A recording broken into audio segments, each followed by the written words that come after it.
மனிதன் நினைப்பதுண்டு வாழ்வு நிலைக்கும் என்று, இறைவன் நினைப்பதுண்டு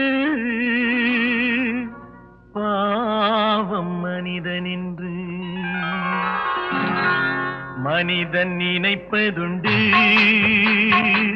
வாழ்வு நிலைக்கும் என்று, மனிதன் நினைப்பதுண்டு வாழ்வு நிலைக்கும் என்று,